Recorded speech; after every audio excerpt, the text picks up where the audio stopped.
नाशिकच्या कॅप्टन अशोक खरात प्रकरणात सर्वांना एकच प्रश्न पडलाय. उच्चभ्रू आणि सुशिक्षित महिलांना हा भोंदूबाबा याच्या जाळ्यात कसा अडकवायचा.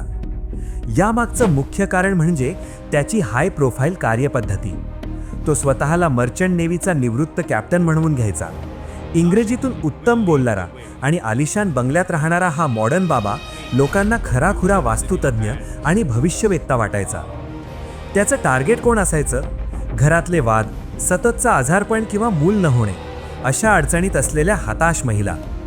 तो अत्यंत हुशारीने त्यांच्या मनात भीती निर्माण करायचा. तो सांगायचा की तुमच्या घरात मोठा वास्तुदोष आहे किंवा तुमच्यावर कोणीतरी भयंकर करणी केली आहे. भीतीने गांगरलेल्या या महिला उपायासाठी त्याच्या खास केबिनमध्ये जायच्या. तिथे तो पूजेच्या बहाण्याने त्यांना प्रसाद किंवा तीर्थ म्हणून गुंगीचं औषध द्यायचा.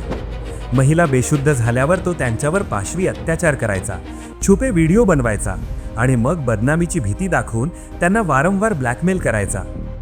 मंडळी, हताशपणा माणसाची विचार करण्याची ताकद संपवतं आणि अशा भोंदूबाबांचा धावतं. पण लक्षात ठेवा, कोणताही भोंदूबाबा तुमचे प्रश्न सोडवू शकत नाही. हा व्हिडिओ जास्तीत जास्त शेअर करा आणि समाजातील अंधश्रद्धेची ही कीड नष्ट करा.